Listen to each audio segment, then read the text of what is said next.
Good afternoon, Miss Anafe. Good afternoon, ma'am. Okay, Miss Anafe, can you tell me about yourself? My name is Ana Fer Padilla Catalunya. I am 31 years old.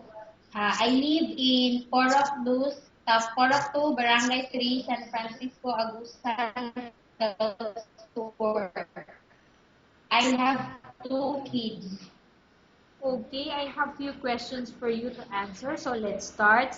Why do you want to work as a maid? I want to work as a maid for the future of my kids. Why you choose Malaysia when there is a lot of other country? Malaysia is an Asian country and near here in Philippines. How are you qualified for this job? I am physically and mentally fit. May I know what is your education level is? I am a college graduate.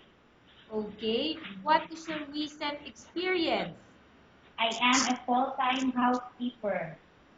Okay, have you worked abroad before? No, ma'am. Do you have experience of taking care of baby?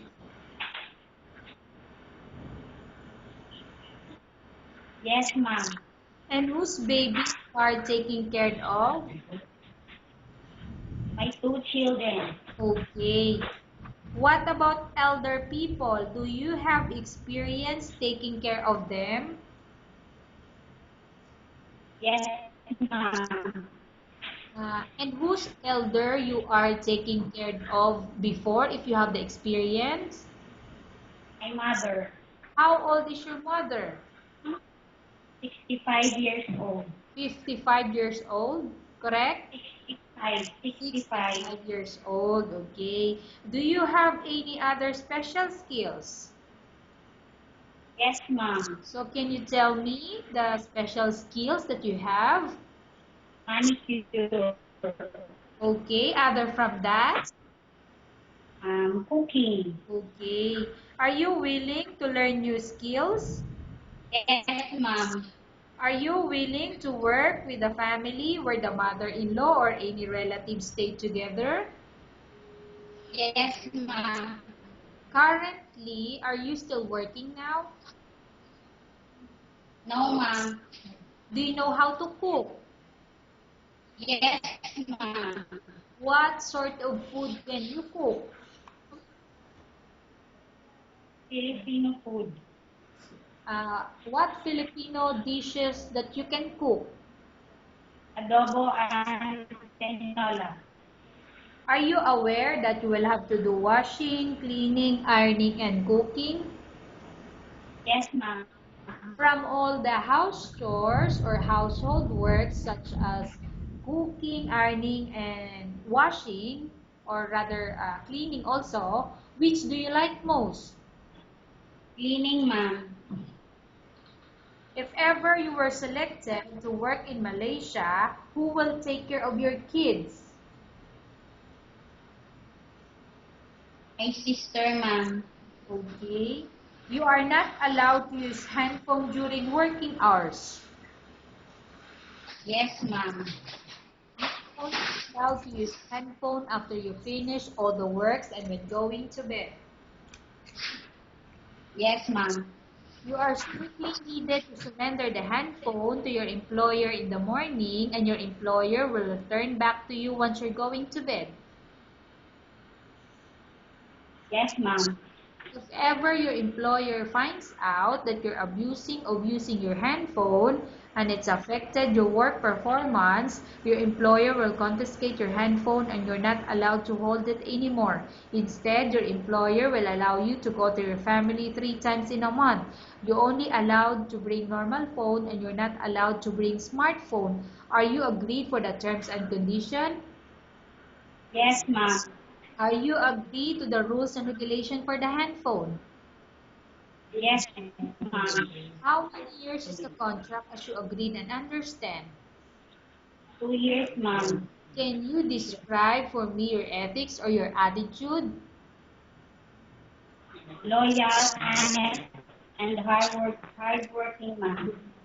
How can you assure us that you will work hard in Malaysia? I will finish my 2 years contract, ma'am. Can you promise not to use the telephone without the permission of your employer? Yes, ma'am.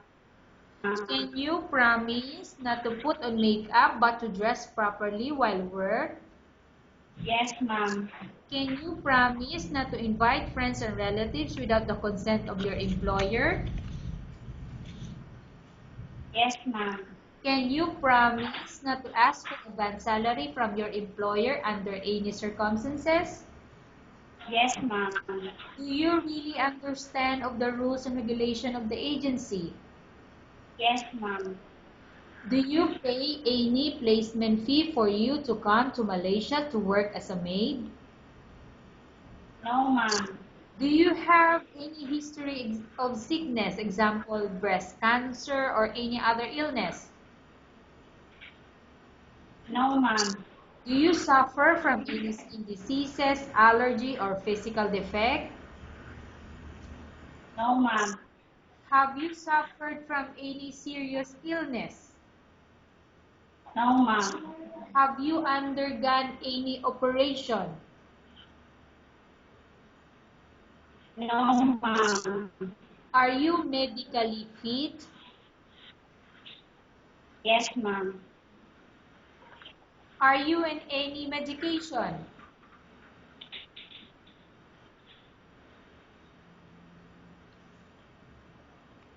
No, ma'am. Are you allergic with any food?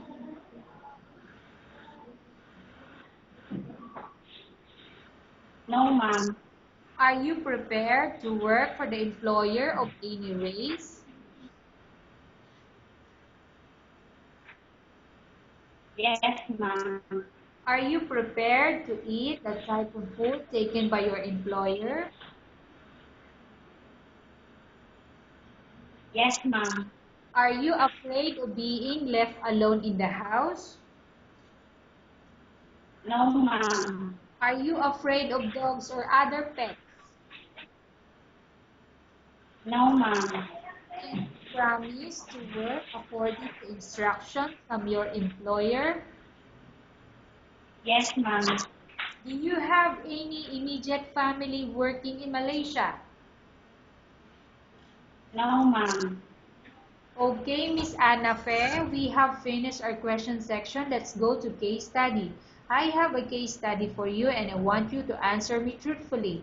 Upon arrival in Malaysia, within 6 months, if ever any of your family members pass away, what will you do?